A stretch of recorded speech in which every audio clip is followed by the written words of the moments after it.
Pemeriksaan saksi perdana digelar persidangannya di Pengadilan Tipikor Palembang, juru kasus korupsi pembangunan Masjid Sriwijaya Jilid 2 dengan terdakwa Muti Sulaiman selaku mantan Sekda Sumsel sama Ahmad Nasuhi alias Ustadz Coy, mantan Kabiro Kesra Sumsel.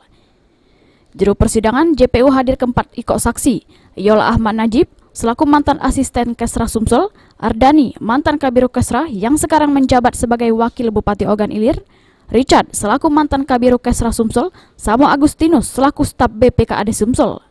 Juru sidang, saksi diperiksa terkait proses pembangunan Masjid Sriwijaya, lalu seputar proposal sama penganggaran awal untuk proyek Masjid Sriwijaya.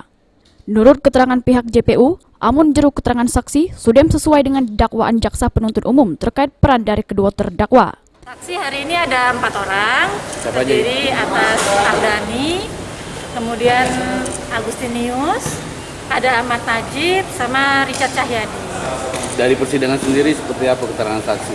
Dari keterangan saksi, alhamdulillah keempatnya pada dasarnya membenarkan fakta yang kami inginkan, yaitu dari anggaran sendiri ada beberapa aturan-aturan yang tidak sesuai. Contohnya dari Pergub dan juga ada dari Kemendagri. Aturan-aturan tersebut kurang lebih mengatur mengenai apabila dari penganggaran atau pemberian hibah sendiri harus didasari dengan adanya proposal.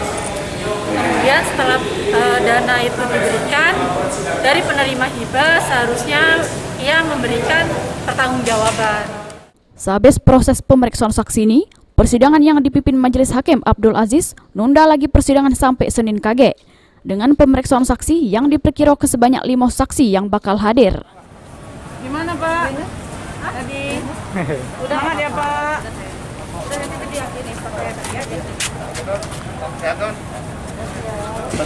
Pak Joy, sehat. Sehat Pak.